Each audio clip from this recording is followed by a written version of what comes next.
Hello friends, LFT liver function test की report को देख के आप कैसे पता लगाओगे कि लिवर हेल्थी है या अनहेल्थी है।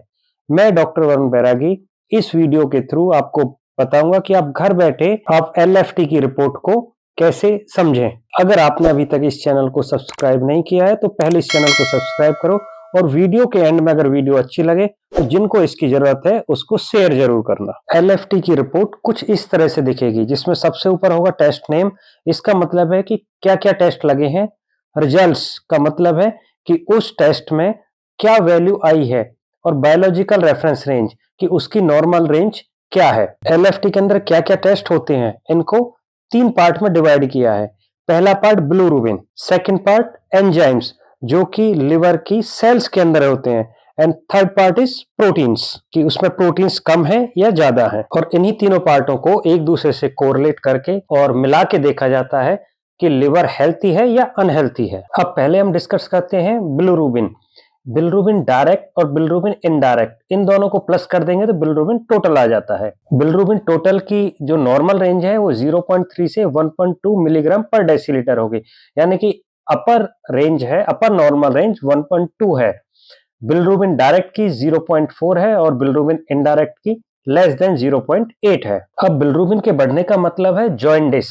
जॉन्डिस होने की वजह से स्किन या फिर आईज पीली कलर की पड़नी शुरू हो जाएंगे। और इसमें फिर देखते हैं कि ये बिलिरुबिन डायरेक्ट वाला बढ़ा है या इनडायरेक्ट बढ़ा है। लेकिन इसको जानने से पहले हम पहले देखते हैं कि बिलिरुबिन होता क्या है। मैंने लास्ट सीबीसी रिपोर्ट वाले वीडियो में रेड ब्लड सेल, आरबीसी और मोनोसाइट के बारे में बताया था। ये मोनोसाइट जब ब्लड की नसों में होती हैं तो इसको मोनोसाइट बोलते हैं, और ये जब ब्लड की नसों से बाहर निकल के ऑर्गन्स में या टिश्यू के अंदर चली जाती हैं तो इनको मैक्रोफेज बोलते हैं। जो भी आरबीसी ब्लड के अंदर है उनकी उम्र 120 डेज ही होती है, उससे ज्यादा नहीं होती। जब इनकी उम्र खत्म हो जाती है तो ये मैक्रोफेजेस इस आरबीसी को अपने अंदर ले लेते हैं और इसको तोड़ देते हैं। फिर इस आरबीसी के अंदर से जो हीमोग्लोबिन होता है वो टूट के हीम और ग्लोबिन में अलग कन्वर्ट हो जाता है। फिर ये हीम के अंदर से आयरन बाहर निकलता है तो ये प्रोटोपोरफायरिन बन जाता है। फिर ये कन्वर्ट हो जाता है बिलीवर्डिन में और लास्ट में बिलीरुबिन में। लेकिन ये सब एक मैक्रोफेज के अंदर हो रहा होता है। लेकिन जब बिलीरुबिन बन जाता है फिर ये मैक्रोफेज यहां से इसको सर्कुलेशन ब्लड की नसों में छोड़ देते हैं। अब ब्लड सर्कुलेशन के अंदर ये बिलिरुबिन बाइंड करता है एल्बुमिन के साथ और बिलिरुबिन एल्बुमिन कॉम्प्लेक्स बना लेता है। फिर ये ब्लड के थ्रू होता हुआ लिवर के अंदर चला जाता है। फिर लिवर के अंदर लिवर की नसों से ये निकल के लिवर की जो सेल्स होती हैं हेपेटोसाइट्स, उसके अंदर ये बिलिरुबिन चला जाता है। जैसे उसके अंदर जाता है तो वहां से एल्बुमिन अलग हो जाता है। और इस स्टेज तक जो ये बिलिरुबिन होता है ये इनडायरेक्ट बिलिरुबिन होता है, अनकंजुगेटेड बिलिरुबिन होता है। फिर लिवर की सेल्स हेपेटोसाइट्स के अंदर एक एंजाइम ग्लूकोलोनिल ट्रांसफरेज होता है, वो इस बिलिरुबिन को डायरेक्ट बिलिरुबिन में कन्वर्ट कर देता है, कंजुगेटेड बिलिरुबिन में कन्वर्ट कर देता है, और इस बिलिरुबिन को कहते हैं बिलिरुबिन डाइग्लूकुरोनाइड। और फिर यहां से ये बिलिरुबिन बिलियरी कैनालिकुली से होता हुआ biliary duct, gall bladder, common bile duct, इन सब से होता हुआ ये इंटेस्टाइन में पहुंच जाता है। जब ये कंजुगेटेड बिलिरुबिन इंटेस्टाइन मतलब आंतों के अंदर पहुंचता है तो हमारी आंतों में बहुत सारे बैक्टीरियाज होते हैं। ये बैक्टीरिया इस कंजुगेटेड बिलिरुबिन को तोड़कर यूरिबिलिनोजन बना देते हैं, और फिर ये यूरोबिलिनोजन स्टर्कोबिलिन बन जाता है, जिसकी वजह से स्टूल का कलर येलो और ब्राउनिश होता है। कई बार ये यूरोबिलिनोजन ब्लड वेसल के अंदर चला जाता है और वहां से किडनी में चला जाता है। फिर ये किडनी के थ्रू भी बाहर एक्सक्रीट हो जाता है। तो इसका मतलब हुआ कि लिवर के अंदर आने के बाद का बिलिरुबिन जो नीचे तक है वो पूरा कंजुगेटेड बिलिरुबिन है, मतलब डायरेक्ट बिलिरुबिन है। तो इस तरह से हमें पता लग जाएगा कि कौन सा बिलिरुबिन बढ़ा है तो कहां पे प्रॉब्लम है। अगर मानो कि बिलिरुबिन टोटल बढ़ा हुआ 3 मिलीग्राम पर डेसीलीटर है, इसका मतलब है कि पेशेंट को जॉन्डिस है। फिर हम देखेंगे कि इसमें बिलिरुबिन डायरेक्ट बढ़ा है या इनडायरेक्ट बिलिरुबिन बढ़ा है। अगर इनडायरेक्ट बिलिरुबिन बढ़ा है तो ये बिलिरुबिन आरबीसी के टूटने से अगर हेपेटोसाइट्स तक आने तक, लिवर तक आने से पहले की स्टेज हो गई। अगर इनडायरेक्ट बढ़ा है तो हिमोलाइसिस हो रहा है, आरबीसी ज्यादा टूट रही हैं। अगर डायरेक्ट बिलिरुबिन बढ़ा है तो आरबीसी नॉर्मल टूट रही हैं, लेकिन जो डायरेक्ट बिलिरुबिन जो नीचे की तरफ बिलिरुबिन जा रहा है, हेपेटोसाइट से नीचे का बिलिरुबिन है, वो बढ़ा हुआ है। तो कहीं पे ऑब्स्ट्रक्शन है, डायरेक्ट वाला बढ़ा हुआ है, इनडायरेक्ट नॉर्मल है। तो इन दोनों डायरेक्ट बिलिरुबिन बढ़ने के और इनडायरेक्ट बिलिरुबिन बढ़ने के कॉजेज अलग अलग हैं, जिनको हम बाद में डिस्कस करेंगे। अब हम सेकंड पार्ट को डिस्कस करते हैं, एंजाइम्स। हेपेटोसाइट्स, लिवर की सेल्स के अंदर जो एंजाइम होते हैं ये होते हैं एस्पार्टेट अमीनो ट्रांसफरेज होते हैं, और पहले इसको एसजीओटी बोलते थे, लेकिन वो अब पुराना हो चुका है तो उसको नाम को यूज नहीं करते, अब करते हैं एएसटी। सेकंड होता है एलानिन अमीनो ट्रांसफरेज, ये सेकंड एंजाइम है, इसको पहले एसजीपीटी बोलते थे, अब इसको यूज नहीं करते हैं। अब थर्ड एंजाइम है एएलपी, एल्कलिन फॉस्फेटेज, और नेक्स्ट एंजाइम है gamma glutamyl transferase, GGT enzyme. अब इस इमेज में देखो, alanine amino transferase, aspartate amino transferase और एलडीएच लैक्टेट डिहाइड्रोजिनेज, ये सभी साइटोप्लाज्म के अंदर होते हैं, लेकिन एएलपी एल्कलिन फॉस्फेटेज और gamma glutamyl transferase, GGT enzyme bile canaliculi surface पे होते हैं, मतलब जहां से बिलिरुबिन निकलता है उस वाले सरफेस पे होते हैं। और बाइल कैनालिकुली के सरफेस पे एक और एंजाइम होता है 5 प्राइम न्यूक्लियोटाइडेज। और इस तरह से हमने हेपेटोसाइट्स के अंदर के सारे एंजाइम को देख लिया है। अब इन एंजाइम की बात करते हैं। अगर ये एंजाइम बढ़े हैं तो ये इंडिकेट करते हैं कि ये हेपेटोसाइट इंजर्ड हो गई है। अब ये किसकी वजह से इंजर्ड हुई है, कैसे हुई, ये हम बाद में डिस्कस करेंगे। अब नेक्स्ट करते हैं प्रोटीन्स। प्रोटीन्स में प्रोटीन टोटल होता है, एल्बुमिन होता है, ग्लोबुलिन होता है।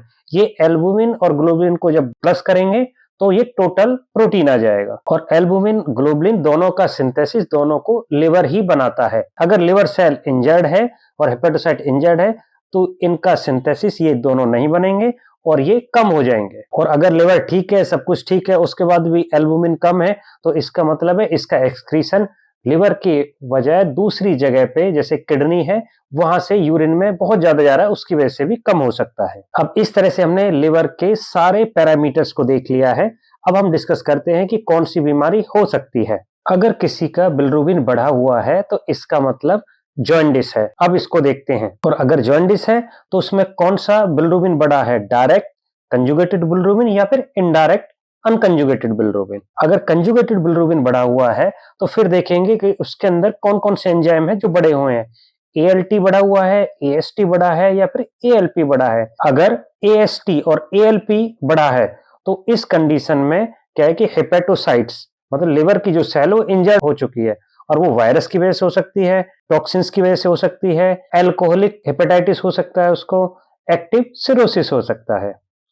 और अगर केवल एएलपी एल्कलिन फॉस्फेटेज बढ़ा हुआ है या फिर जीजीटी बढ़ा हुआ है तो इस कंडीशन में जो बिलिरुबिन बाहर जा रहा था वो जा नहीं पा रहा, तो उसकी वजह से हेपेटोसाइट्स की इंजरी हो रही है। तो उसमें ड्रग्स की वजह से हो सकता है, प्राइमरी बिलियरी सिरोसिस की वजह से हो सकता है, primary sclerosing cholangitis, biliary atresia, carcinoma of head of pancreas, carcinoma of ampulla Vater, gallstone और bile duct stricture, bile duct stone, इन सब की वजह से हेपेटोसाइट्स की इंजरी हो रही है। और कंजुगेटेड डायरेक्ट बिलिरुबिन बढ़ा है लेकिन एएलटी, एएसटी, एएलपी नॉर्मल है, तो कुछ कंडीशन होती हैं जैसे कि डुविन जॉनसन सिंड्रोम, रोटर सिंड्रोम, जन्म से होती हैं, तो जिसमें बिलिरुबिन बाहर नहीं निकल पाता है हेपेटोसाइट से। और अगर जॉन्डिस है और इनडायरेक्ट बिलिरुबिन बढ़ा हुआ है, मतलब अनकंजुगेटेड बिलिरुबिन बढ़ा हुआ है, तो उस कंडीशन हमने पहले ही बताया था कि आरबीसीज ज्यादा टूट रही हैं, रेड ब्लड सेल ज्यादा टूट रही हैं, जिसको हिमोलाइसिस बोलते हैं। तो उसके लिए एक सीबीसी का टेस्ट और ब्लड स्मीयर करा के देखेंगे तो वहां पे उसका डायग्नोसिस स्टार्ट हो जाएगा। अगर ये प्रेजेंट हमें उसमें लगा है कि उसमें हिमोलाइसिस की सिम्टम आ रहे हैं या हिमोलाइसिस अदर टेस्ट में लग रहा है तो इसका मतलब उसको हिमोलाइटिक डिसऑर्डर है, आरबीसी टूटने का डिसऑर्डर है। अगर वो नॉर्मल है, उसमें कुछ भी नहीं है, तो फिर दो सिंड्रोम होते हैं, गिलबर्ट सिंड्रोम और क्रिगलर-नेचर सिंड्रोम। इन दोनों सिंड्रोम में भी जन्म से ही बच्चे के अंदर वो एंजाइम मिस होता है, वो एंजाइम नहीं होता है जो इनडायरेक्ट बिलिरुबिन को जो लिवर के अंदर आता है उसको कंजुगेट कर सके। तो इस तरह से इन कंडीशनों में जॉन्डिस हो सकते हैं। तो इसलिए बहुत जरूरी, अगर बिलिरुबिन है तो डायरेक्ट है या इनडायरेक्ट बढ़ा है, ये हमें देखना है। और अगर लिवर सेल डैमेज है तो वो सिंथेसिस एल्बुमिन और ग्लोबुलिन का नहीं करेंगे, जिससे कि ये प्रोटीन्स भी कम होने शुरू हो जाएंगे। तो इस तरह से हमने लिवर फंक्शन टेस्ट के जो सारे पैरामीटर्स हैं उनके बारे में बेसिक नॉलेज ले ली है। तो सबसे पहले आपको एलएफटी की रिपोर्ट देखो, तो बिलिरुबिन देखो, बिलिरुबिन नॉर्मल है या बढ़ा है, बढ़ा है तो कौन सा वाला बढ़ा है, डायरेक्ट बढ़ा है, इनडायरेक्ट बढ़ा है।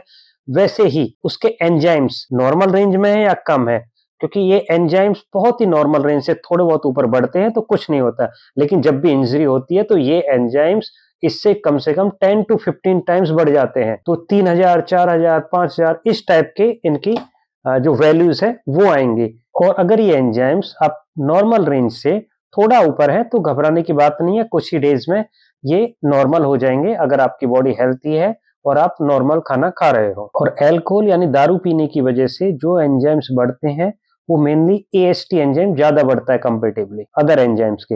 अगर ये बढ़ रहा है तो इसका मतलब आपके अंदर की जो सेल्स है, हेपेटोसाइट्स हैं जो, वो डैमेज हो रहे हैं।